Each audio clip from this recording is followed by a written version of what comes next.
This is Sengbe Pieh, a man stolen from his home to be turned into a commodity. He is not a slave. He is a captive prince of the Mende people, and tonight, he will reclaim his name.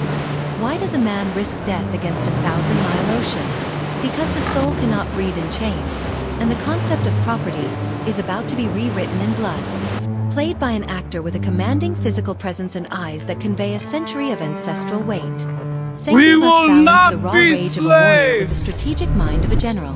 He is the heart of the resistance, a man of few words but absolute action. His journey is the transformation from a victim of the Middle Passage to a symbol of global justice.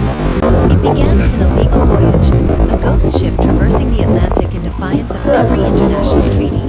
These 53 souls were snatched from Mendeland, traded for rum and guns, and forced into the belly of a beast.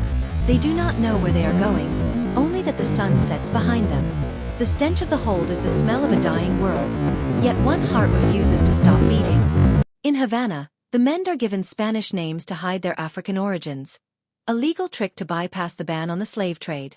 Ruiz and Montes think they have bought laborers for their sugar plantations in Puerto Principe. They see cargo, they see profit, they see subhuman tools. They do not see the fire burning behind Sengbe's eyes as he is led onto the deck of the Friendship. These are the antagonists, men who believe their cruelty is justified by the law of the land. Ruiz is the face of entitled greed, while Montes represents the cowardly bureaucracy of the trade. They must be portrayed not as cartoon villains, but as men who truly believe they own other human beings. Their fear, once the tables turn, must be palpable and pathetic. Captain Ramon Ferrer sets a course for the coastal ports of Cuba, expecting a routine 3-day trip. Because the ship is not a dedicated slaver, the Mende are granted a lethal sliver of freedom to move about. They are watched by the ship's cook, Celestino, a man whose cruelty would become his undoing. The salt air carries the scent of sugar, but beneath it lies the metallic tang of iron. Hope is a jagged piece of metal found in the dark. For 3 days, Sengbe saws, his fingers bleeding, his spirit focused on the rhythmic scritch-scritch of steel on iron. He whispers to his brothers in Mende, a language the Spaniards cannot decode. They are no longer captives. They are a powder keg waiting for a spark. Cruelty is often born of ignorance, and Celestino's jokes are the final insult. He tells them they are to be butchered like cattle, unaware that he is feeding their desperation. A man with nothing to lose is the most dangerous creature on the ocean. The Mende prepare their souls for a battle they do not expect to survive. Nature provides the cover for the most righteous of sins. As the heavens open, the chains of the Mende fall away.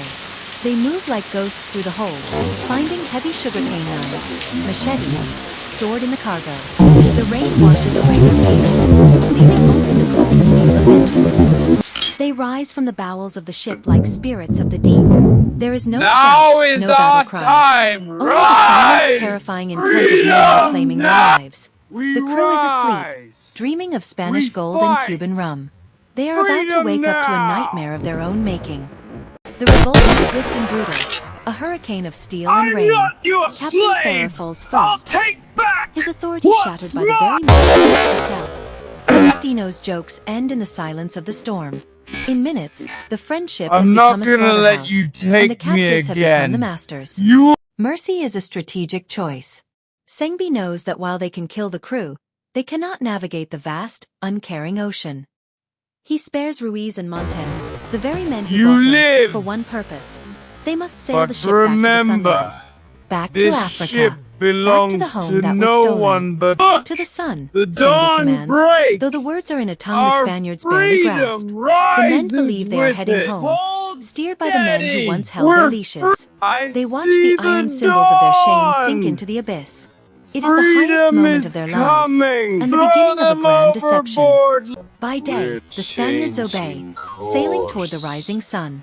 But by night, when the stars are the only guides, Montes plays a deadly game of navigation. He steers them in a zigzag pattern, creeping up the coast of North America. He is praying for a sail on the horizon, a white sail, a Spanish sail, or an American sail. Weeks turn into a month. The Atlantic is a desert of salt water, and the Mende are dying of thirst and strange New World diseases. Sengbe's authority is tested as the men grow weary and suspicious. They are lost in a blue vacuum, trapped between a home they cannot find and a world that wants them in chains. The first contact with the civilized world is one of mutual terror. To the American pilots, the Amistad is a death ship, a floating fortress of rebels. To the Mende, these are the first ghosts of a strange land. The news begins to spread like wildfire along the coast. A pirate ship is haunted by its cargo. Desperation turns to hostility. The Mende are no longer just escapees. They are now considered pirates under the law of the sea. Every boat that flees from them brings the American Navy closer. The trap is closing, and the North American coast is the teeth of the snare. The hunt ends at the tip of Long Island. Drifting, they're the not USS moving. Washington is a vessel Prepare of order, the boats, we're sent to deal with closing the in. chaos of the Amistad. Lieutenant Gedney sees not a human tragedy, but a salvage prize. He sees a ship, a cargo of sugar, and 53 pieces of property to be claimed. Sengbe chooses the sea over the cage. He dives into the cold Atlantic, swimming with the strength of a man who would rather drown free than live bound. But the ocean is vast, and the American boats are fast. He is dragged from the surf, dripping and defiant, back into the world of men and laws. They are brought to a land where the color of their skin is a legal status. In New London, they are gawked at like circus animals, yet they walk with a dignity that unmasks their captors. They are charged with murder and piracy in a language they do not speak. The legal battle for the soul of America has just begun. Roger Baldwin is the lawyer who takes the case no one wants. He is a man of logic and dry legal precision, but he harbors a deep-seated hatred for the institution of slavery. He must find a way to turn a case of piracy into a case of human rights.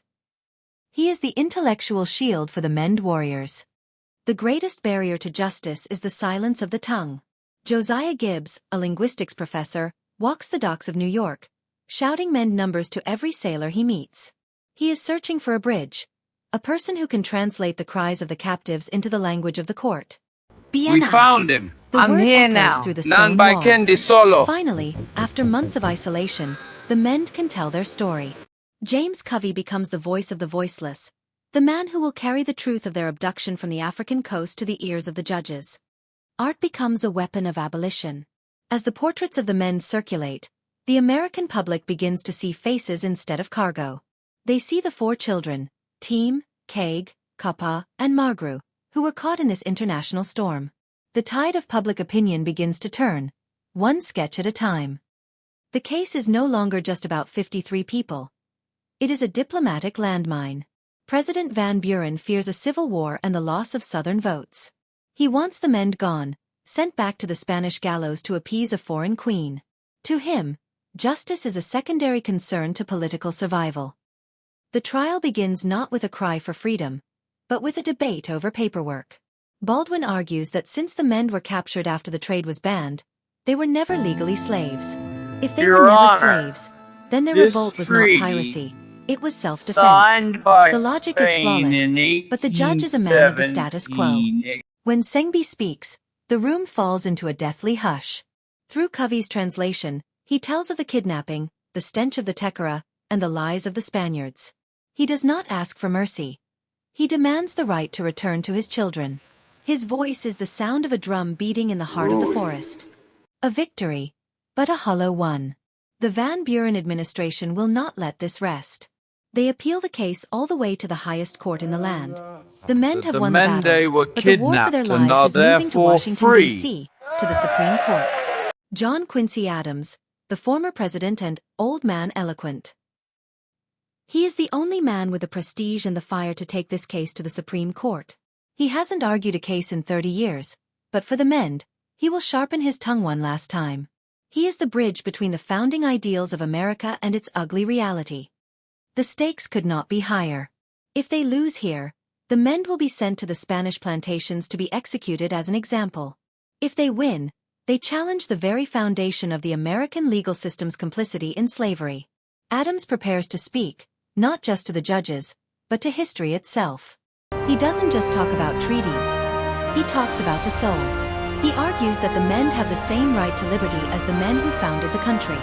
He calls out the president for his cowardice and the Spanish queen for her greed. It is the performance of a lifetime, a thunderbolt thrown at the heart of the institution. For weeks they wait. The world outside moves on, but for the survivors of the Amistad, time has stopped. They have traveled across an ocean, fought a revolution, and survived a legal circus. Now, their fate rests in the hands of 9 men in black robes. Justice Story, himself an opponent of the trade, delivers the blow. The Supreme Court declares the Mende were never property. They were free men the moment they were taken from Africa. The law has finally caught up to morality. The friendship has finally brought them to a shore of liberty. The chains are gone, but the journey is not over. They are free in America, but they are thousands of miles from the families they left behind. They have no money, no ship, and no way home. But for the first time in 2 years, they are the masters of their own feet. They become the living evidence of the abolitionist cause. Their story ignites a fire in the hearts of Americans, showing that the cargo of the South is made of men with spirits, families, and a desperate love for freedom. The Amistad becomes a rallying cry that will eventually lead to a much larger conflict. Finally, the sun is in the right place. They sail not as rebels or property, but as passengers. They carry with them the memories of those they lost and the knowledge of a legal system that tried to swallow them and failed. The Atlantic, once their graveyard, is now their highway home. They return to a home that has changed, to families who thought they were ghosts. Sengbe steps onto the sand, his feet finally touching the earth of his ancestors. He is home, but he is a different man. He has seen the world of the white man, its cruelty and its capacity for justice. This is the bittersweet twist of history. The man who won his freedom across the world returns to find his world has vanished. The slave trade that he fought so hard to escape has continued to ravage his land. His victory was personal, but the struggle for his people is eternal. The ship itself continues its life, renamed and repurposed, a wooden vessel unaware of the history it carried. It is sold and resold, eventually disappearing into the Caribbean mist. But the name Amistad, the friendship, will never be forgotten. It remains a ghost in the machinery of the Atlantic trade. Today, they stand in bronze where they once stood in iron. The memorial is a reminder that the law is only as good as the people who defend it. The men did not just win a court case.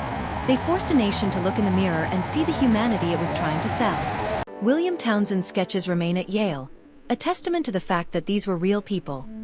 Fathers, daughters, and sons. They were not cases or precedents. They were the Mende, a people of the forest who conquered the ocean and the law. In that moment of rebellion, the world shifted.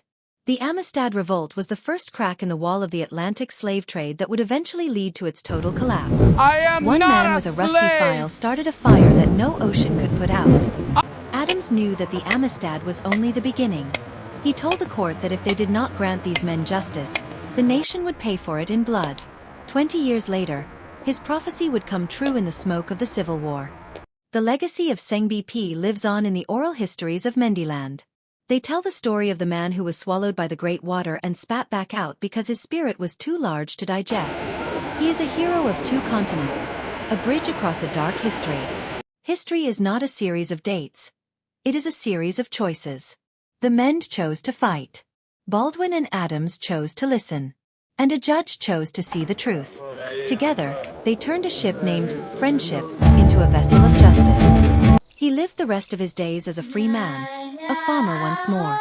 The scars on his wrists faded, but the memory of the Amistad remained as sharp as the day he first held that rusty file. He proved that even in the darkest hold, the light of liberty cannot be extinguished. The case remains one of the most important in the history of international law. It defined the difference between cargo and human beings in a way that could never be undone. It was the moment the world began to realize that the Atlantic was not a marketplace, but a graveyard of conscience. We continue to study their journey so we never forget the price of freedom.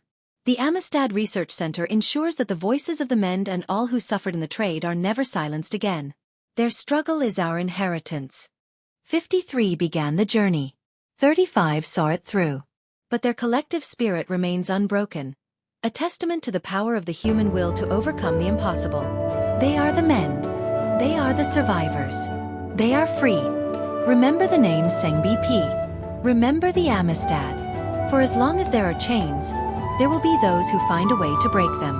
Freedom is not a gift. It is a right reclaimed.